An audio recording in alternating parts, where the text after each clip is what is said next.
Civilization 7 is receiving 3 monumental changes, literally game-changing. Firstly, they've heard your cries, and Civ 7 will let you play as one civ only through an entire game. Secondly, the Victories have been totally overhauled.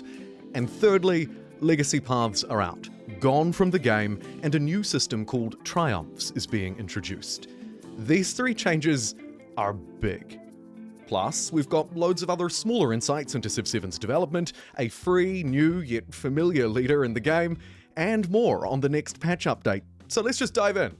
Welcome to the quote-unquote test of time developer update, the latter part of the update here where Firaxis introduced the gigantic changes. Here, they mentioned the NDA-covered playtest and feedback workshop, the Firaxis feature workshop, and say, hey, it's time to talk about the good stuff. Here we're introduced to those 3 expansive updates, all planned to be rolled out simultaneously. That is to say, one free patch update, tentatively launching in March, April, or May. They say spring, assumedly that's your spring, not mine. So, let's jump into the first change. In the Test of Time update, we're able to play a game with any civ, from any age, and play with that civilization throughout the whole thing, just like you used to do in Civ 5 or all the old Civ games. However, there are some nuances here, and they're introducing some new accompanying systems, bonuses, and benefits to go along with it. It's not just a simple, hey, this is an extra game mode thing. There's a lot more depth here. During the age transition, say from Antiquity to Exploration, we'll have a new choice, the option to continue playing as our starting civ, of course, or to change civs, just as we've always done. So the continuous civs are not that game mode in of their own, but rather baked in, a baked-in choice, should you choose to take it. The neat thing here about them sharing the same game mode is that the AI will follow human players as lead. So if you civ switch when you move through into the second age, the AI will civ switch as well, just like it used to in Civ 7. And of course, should you choose to play as your one civ through the entire game, then the AI will do the same. This is a huge change to the very structure of Civilization 7. So, naturally, you might be wondering, how will all of this actually work, logistically speaking? And that's where the supporting features or concepts that are being added in come in to help support continuous civ play, which is what I'm going to call it from here on out. The first is that each civ now has what's called its apex age. This is the age that the civ was at the height of its power, which is to say, a civ's apex age is the same as the age it is currently in Civ 7. If you like playing as whatever civ in the exploration age will be that civ's quote-unquote apex age. They discuss an example of Rome, traditionally an Antiquity age civ in Civ 7, and that is now its apex age. As Rome moves to the second age of the game, out of its apex though, what happens then? Here, and bear with me, is a system called Syncretism. This is for civs outside their apex age. Here you'll be able to study a mastery on your new, unique civic node. That's the first part. The second, you can adopt the unique units or the unique infrastructure of another civ. So it's one or the other. When a civ is not playing in its apex age, when it's inside of this syncretism system, it will retain a core defining part of its kit and gain an age-appropriate civic tree. It's also worth noting here it's restricted to just one selection per age. So in a game after the Test of Time update, you'd get to do it twice. Once during each of the ages that are not your civ's natural apex age. In short, after the update, we'll be able to start with any civ, regardless of what its previous age allocation used to be. However, that previous age will now be known as its apex age, and during that time, you'll have access to your unique units or infrastructure that you would have always had in Civ 7.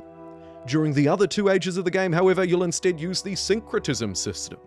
This offers new civics opportunities and the chance to kind of steal or borrow a combination of unique units or infrastructure as you move through the ages from other apex civilizations. It of course can only be done once, so choose carefully, though through multiple playthroughs, I guess we'll be able to experiment with different combinations. So there's kind of a infinite possibilities thing playing out here.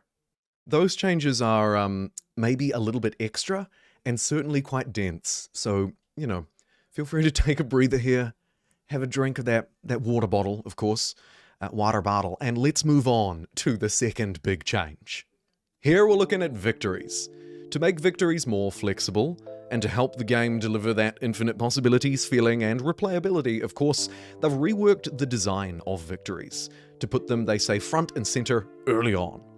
You can make victory progress in any age now, after this update, contributing towards the same 4 broad categories as we've seen before.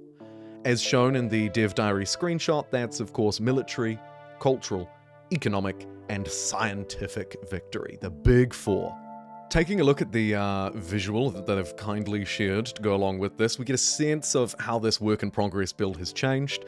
I would also note up the top right, you can see the year and turn count suggesting it's very early on in the game's second age. You also get a sense that this mad lad was up playing until 1:30 AM, truly one more turn. Crucially here, we can see numerical scores next to each player, their points. We also see a blank point goal for each of the 4 victory conditions, suggesting, of course, that you'll add your points, perhaps working towards a goal. And, as we'll find out, many things can contribute towards these points. In the description below the image, they offer some detail and insights into exactly that, exactly how this victory has worked and how it can be achieved. They say victory is achieved by participating in a range of different activities, instead of the old, static requirements of legacy paths and victory. Those legacy paths, of course, ironically named now. Anyways, the new cultural victory, for example, is fueled by a combination of things you can do.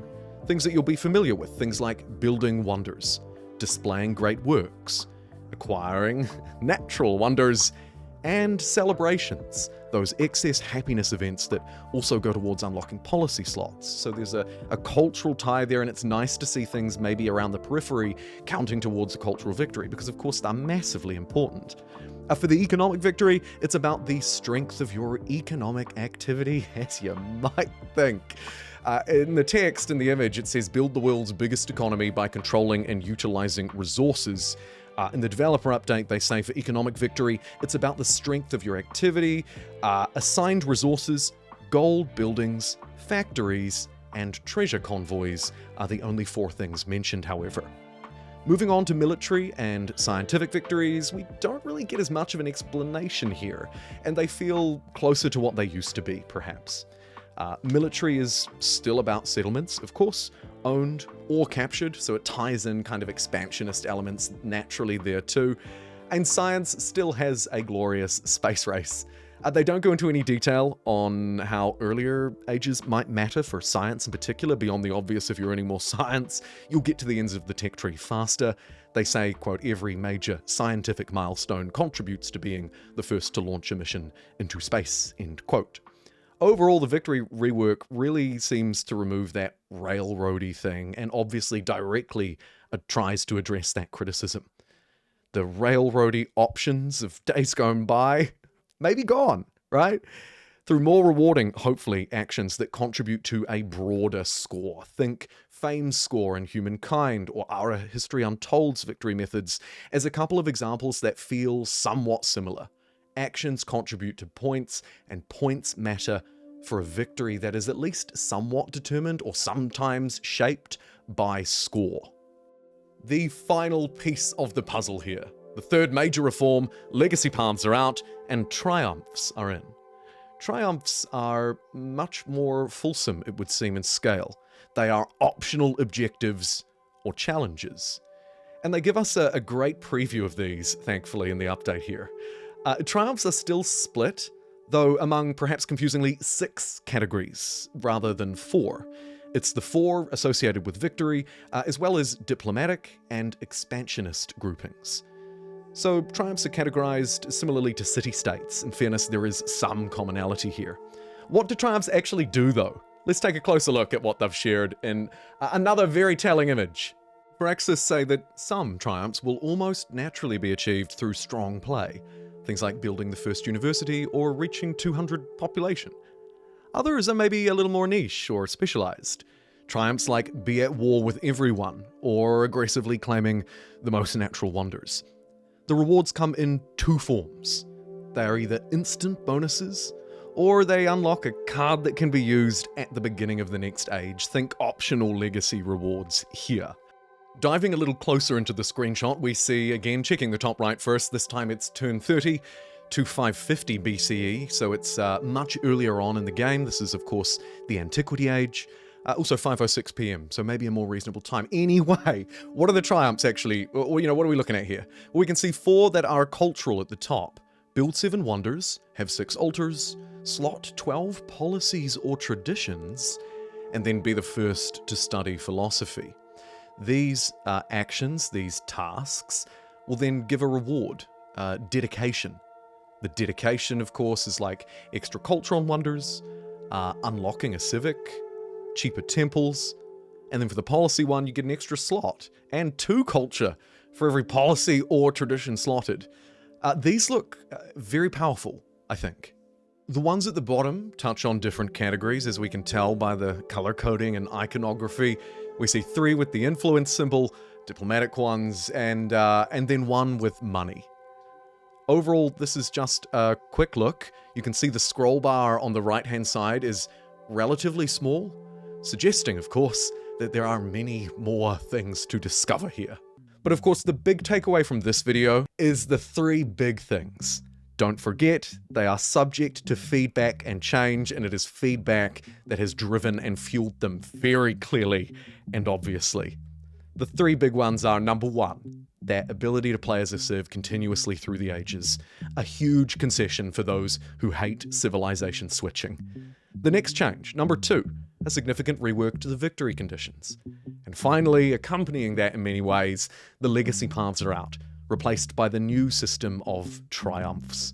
This has been so interesting. There's obviously a lot more I could say, but the video is getting fairly long, and I've tried to keep it mostly news focused.